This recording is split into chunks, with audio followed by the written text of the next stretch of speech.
Imagine your wife's best friend whispering poison into her ear, telling her to open your marriage a little and find herself. Imagine that friend pushing her to cheat because she was divorced and miserable.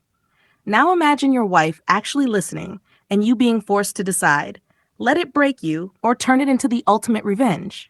That was my life, and here's how I made sure they both regretted it. My name is Eric, I'm 37 years old, and I thought I had a solid marriage. My wife, Laura, 34, was beautiful, funny, and for 8 years I believed she was loyal. We didn't have a perfect marriage, but I trusted her. What I didn't see was the toxic influence of her best friend, Rachel.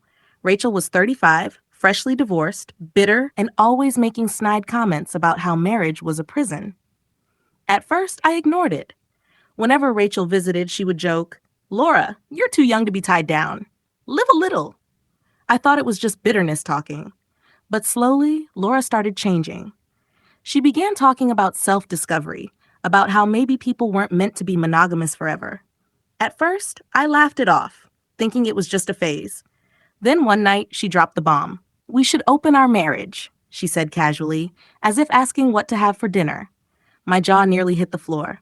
When I asked why, she said Rachel told her it was the best decision she ever made before divorcing, that it would help Laura find herself. I told her straight, "You open this marriage, and it ends right here." But instead of listening, she got defensive. She accused me of being controlling, of holding her back. And then I saw it, the truth in her eyes. She already had someone lined up. The next few weeks, things spiraled. Laura started going out with friends more often. She kept her phone locked, smiling at messages she wouldn't share. My gut told me Rachel wasn't just giving advice, she was actively encouraging Laura to cheat. One night, I followed her. She said she was meeting Rachel for drinks, but instead she drove across town and met a guy outside a hotel. My stomach dropped, but I kept calm. I took photos, screenshots, proof of everything. If Rachel wanted to ruin my marriage, I would ruin their little plan right back. A week later, I set the stage. I invited Laura's family, a few close friends, and yes, even Rachel for a dinner. Everyone gathered, expecting a normal evening.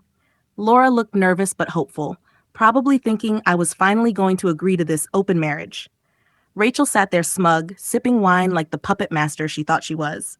Halfway through, I stood and said, "I want to thank you all for being here tonight. Laura and Rachel have been keeping a secret, and it's time everyone knows." Gasps filled the room as I projected the photos.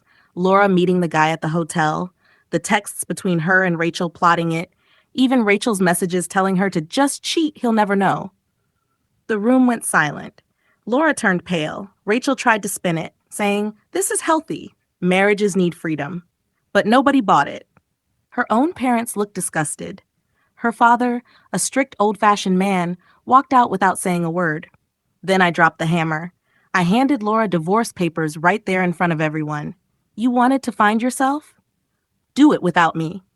Laura broke down sobbing. Rachel stormed out, humiliated. And me? I walked away free with proof, dignity, and a story they'd never lived down. In the months after, Rachel became even more bitter, completely cut off from our old friend group. Laura tried calling, apologizing, begging for another chance. But I never looked back.